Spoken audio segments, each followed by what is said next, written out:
The Tale of Peter Rabbit by Beatrix Potter. Once upon a time there were 4 little rabbits, and their names were Flopsy, Mopsy, Cottontail, and Peter. They lived with their mother in a sandbank underneath the root of a very big fir tree. "Now, my dears," said old Mrs. Rabbit one morning, "you may go into the fields or down the lane, but don't go into Mr. McGregor's garden. Your father had an accident there. He was put in a pie by Mrs. McGregor. Now run along and don't get any mischief. I'm going out." Then old Mrs. Rabbit took a basket and her umbrella and went through the wood to the baker's. She bought a loaf of brown bread and 5 currant buns. Flopsy, Mopsy, and Cottontail, who were good little bunnies, went down the lane to gather blackberries. But Peter, who was very naughty, ran straight away to Mr. McGregor's garden and squeezed under the gate. First, he ate some lettuces and some French beans, and then he ate some radishes, and then, feeling rather sick, he went to look for some parsley. But round the end of a cucumber frame, whom should he meet but Mr. McGregor? Mr. McGregor was on his hands and knees planting out young cabbages, but he jumped up and ran after Peter, waving a rake and calling out, "Stop, thief!" Peter was most dreadfully frightened. He rushed all over the garden, for he had forgotten the way back to the gate. He lost one of his shoes among the cabbages and the other shoe amongst the potatoes. After losing them, he ran on 4 legs and went faster, so that I think he might have got away altogether if he had not unfortunately run into a gooseberry net and got caught by the large buttons on his jacket. It was a blue jacket with brass buttons, quite new. Peter gave himself up for lost and shed big tears, but his sobs were overheard by some friendly sparrows who flew to him in great excitement and implored him to exert himself. Mr. McGregor came up with a sieve, which he intended to pop upon the top of Peter, but Peter wriggled out just in time, leaving his jacket behind him, and rushed into the tool shed and jumped into a can. It would have been a beautiful thing to hide in if it had not had so much water in it. Mr. McGregor was quite sure that Peter was somewhere in the tool shed, perhaps hidden underneath a flower pot. He began to turn them over carefully, looking under each. Presently, Peter sneezed, "Curty-shoo!"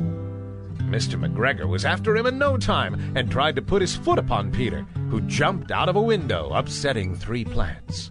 The window was too small for Mr. McGregor, and he was tired of running after Peter. He went back to his work. Peter sat down to rest.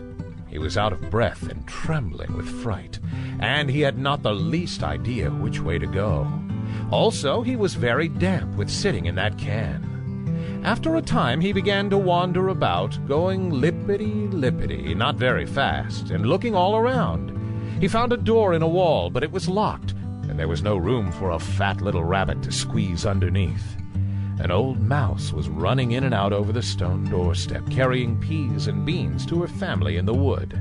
Peter asked her the way to the gate, but she had such a large pea in her mouth that she could not answer. She only shook her head at him. Peter began to cry. Then he tried to find his way straight across the garden, but he became more and more puzzled. Presently he came to a pond where Mr. McGregor filled his water cans. A white cat was staring at some goldfish. She sat very, very still, but now and then the tip of her tail twitched as if it were alive. Peter thought it best to go away without speaking to her. He has heard about cats from his cousin, little Benjamin Bunny. He went back towards the tool shed, but suddenly, quite close to him, he heard the noise of a hoe. Scritch, scratch, scratch, scritch. Peter scuttered underneath the bushes. But presently, as nothing happened, he came out and climbed upon a wheelbarrow and peeped over. The first thing he saw was Mr. McGregor hoeing onions. His back was turned towards Peter, and beyond him was the gate. Peter got down very quietly off the wheelbarrow and started running as fast as he could go, along a straight walk behind some black currant bushes. Mr. McGregor caught sight of him at the corner, but Peter did not care. He slipped underneath the gate and was safe at last in the wood outside the garden.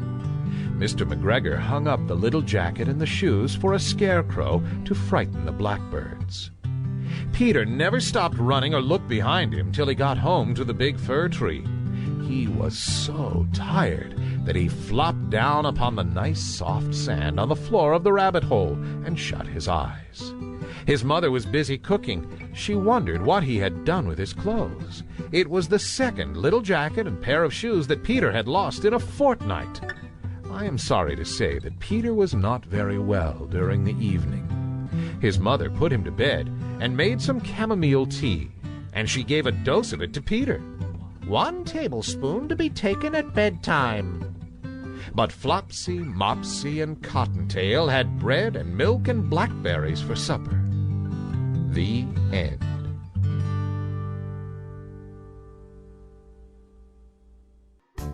Thanks for listening to this story. Download it for free from lineupyourbrain.com. Visit our website again soon for more great free audio stories.